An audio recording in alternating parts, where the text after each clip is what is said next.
যারা প্রতিটা দিন অনলাইনে মক টেস্ট দিতে চান তারা সবার আগে আমার এই চ্যানেলটি সাবস্ক্রাইব করে রাখুন। আমার এই চ্যানেলে প্রতিটা দিন নিত্য নতুন বিষয়ের প্রশ্ন ও উত্তর আলোচনা করা হয়। চলুন কথা না বাড়িয়ে ভিডিওটা শুরু করা যাক। ফার্স্ট প্রশ্ন, বল্লভপুর বন্যপ্রাণী অভয়ারণ্য কোথায় অবস্থিত হয়েছে? উত্তরটি হলো পশ্চিমবঙ্গে বল্লভপুর বন্যপ্রাণী অভয়ারণ্যটি অবস্থিত। নেক্সট প্রশ্ন, সবিতা কাব্যগ্রন্থটি কার লেখা? উত্তরটি হলো সত্যেন্দ্রনাথ দত্তের লেখা সবিতা কাব্যগ্রন্থটি।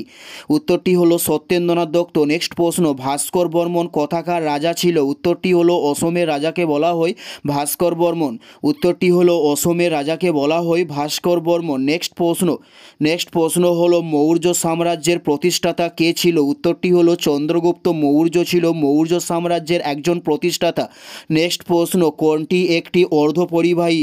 উত্তরটি হলো জি এবং এ, এটি একটি অর্ধপরিবাহী বলা হয়ে থাকে। উত্তরটি হলো জি এ, এটি একটি অর্ধপরিবাহী বলা হয়ে থাকে। নেক্সট প্রশ্ন, মানবদেহের সর্ববৃহৎ অস্থির নাম কি? উত্তরটি হলো ফিমার। মানবদেহের সর্ববৃহৎ অস্থিকে বলা হয়ে থাকে।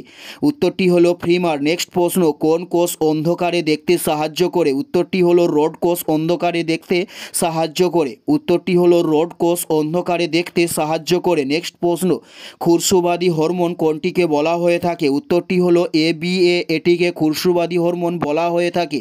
উত্তরটি হলো এবিএ, এটিকে খুরশুবাদী হরমোন বলা হয়। নেক্সট প্রশ্ন, ফ্লোরিনের পারমাণবিক সংখ্যা কত? উত্তরটি হলো 9। ফ্লোরিনের পারমাণবিক সংখ্যা।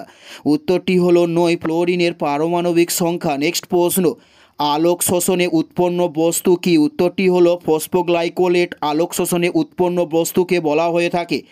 উত্তরটি হলো ফসফোগ্লাইকোলেট। আলোক শোষণের বস্তুকে বলা হয়ে থাকে। এটাই ছিল এই ভিডিওর লাস্ট প্রশ্ন। আর কোন ধরনের শিক্ষণীয় ভিডিও আপনারা প্রতিদিন দেখতে চান অবশ্যই কমেন্টে লিখে জানাবেন। ধন্যবাদ।